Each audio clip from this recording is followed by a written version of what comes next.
Hi, I'm Chris, I'm 27, and I'm an electronic musician and violinist from Luxembourg. I write and perform music under the alias of All Rights Reserved, and today I'm here to talk about my live setup. So for the past 2.5 years, I've been using Ableton Live as the centerpiece of my live performance setup. And while technically this has worked very well, I felt like there's a couple of shortcomings that I wanted to change. So to me, using a hardware setup, this haptic experience, pulling real faders and knobs, that's just a totally different experience. It invites me to improvise and to use it more on stage.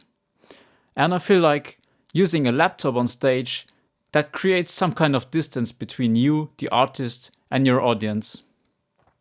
So before we get into detail, let's just have a listen before we dive in.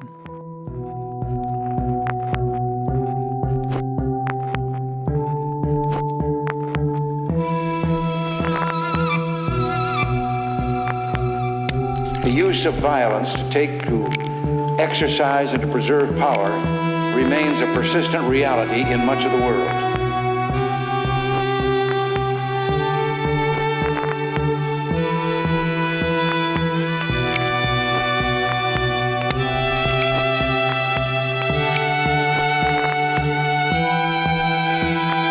Free people whose governments rest upon the consent of the governed do not wage war on their neighbors.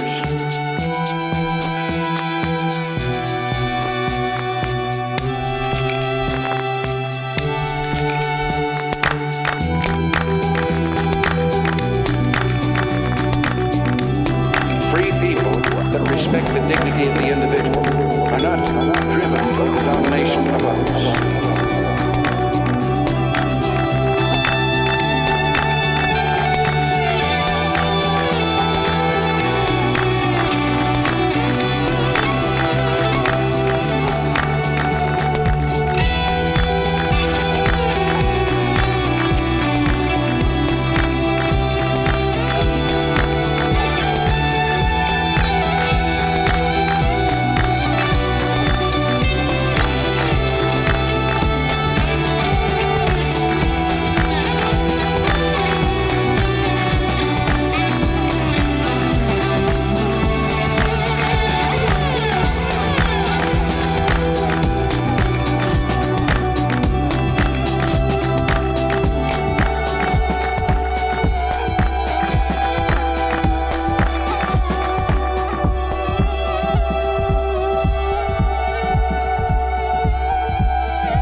Alright, welcome back.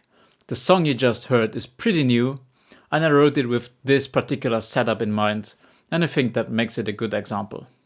So, what you just heard was live violin, as well as looped violin, drums from the drum machine, effects pedals, and samples like the spoken word, or the pan drums or the bass. A big part of my live performance consists in me playing the violin. The model I am using is a 7-string solid body electric, and it has a huge tonal range, going down from the cello up to the violin range. It has no acoustic sound and a pickup. That means it also needs some further processing in order to sound big. This is happening down on the floor in the Line 6 Helix multi-effects processor, and it makes this sound like this.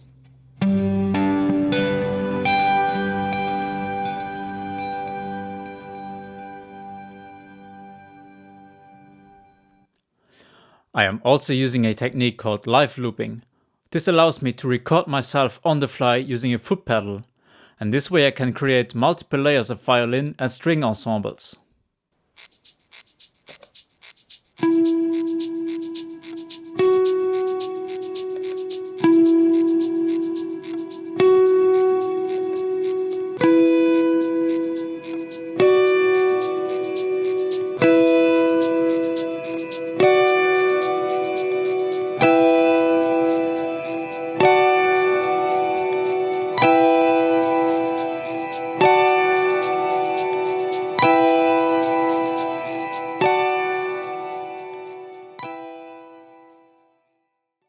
The next element in this setup is the Elektron Octatrack.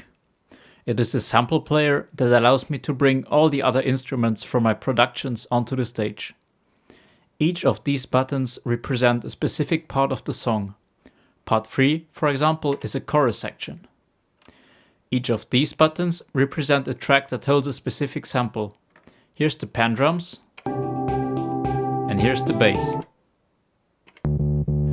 It is not only playing back the track, I can also do all kinds of crazy performances with these samples. Free people whose governments rest upon the It is also the brain of the setup.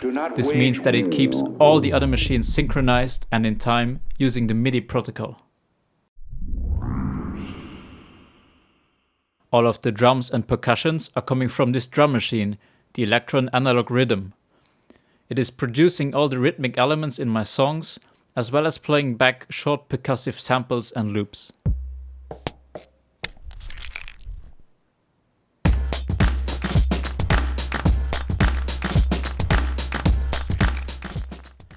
Each and every element can be sent to a range of pedal effects that I can tweak live on stage using my hands. I'll show you what I mean using this vocal sample. Now we would welcome enthusiastically a true competition of ideas. Welcome a competition of economic strength and scientific and artistic creativity. And yes, welcome a competition for the goodwill of the world's people.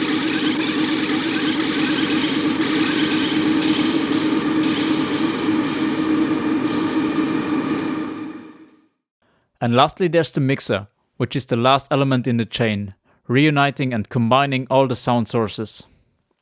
These two channels are for the Octatrack sampler. This is the drum machine, live violin, which is of course not playing because I'm talking to you guys, right? Everything that's coming out of the guitar pedals, and the loop pedal over here. I went for the Alden Heath Zone 96, a DJ mixer, because it sets the focus to the performance aspect. It is not just a device to sum the different elements, it invites you to play and perform with them. I can apply filters and EQ and use different DJ techniques on my own material. It is also pretty flexible in terms of routing. I can send different elements to the pedal effects and even route a click track to my earplugs using a cue system. Alright, that was my live hardware setup. I've tried to keep it simple and not to lose too much time on the technical details. If you happen to have questions, I'll be following the video comments. Just ask, hit me up on my socials, remember it's all rights reserved. And lastly, a huge shout out to Rocklab. Thank you for making this tutorial happen. Please check out their feed, there's more artists presenting their works in the coming days. And let's not forget, stay home and make music. Bye bye.